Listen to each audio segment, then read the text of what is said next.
Después de laburar, ¿vamos a morfar al restaurante nuevo? No, vos siempre elegís lugares que son un afano. Ey, pará, no me bardees. ¿Entendiste algo de todo eso? Bueno, no te preocupes, porque al final de este episodio lo vas a entender todo. Hola, ¿cómo estás? Bienvenido a un nuevo episodio de Español en 5 minutos. Hoy te traigo 5 verbos del lunfardo, que es el argot o el slang de la Argentina. ¿Vamos? Laburar. Yo laburo de 9 a 5. Laburar significa trabajar y viene del verbo italiano lavorare, que a su vez viene del latín. Bardear.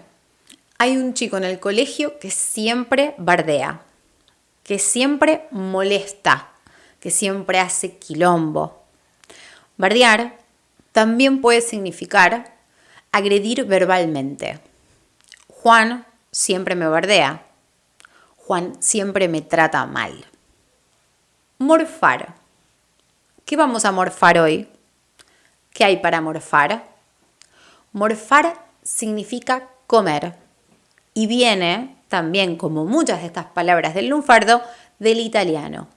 En italiano, morfa significa boca, afanar. Por suerte, a mí nunca me afanaron.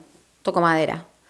Afanar significa robar, pero también lo usamos para decir que algo es muy caro, que algo es carísimo.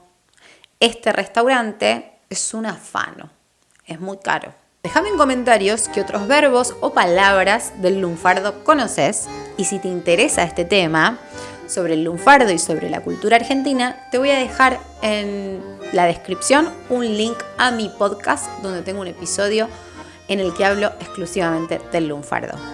Nos vemos en el próximo video para seguir aprendiendo español. ¡Chau!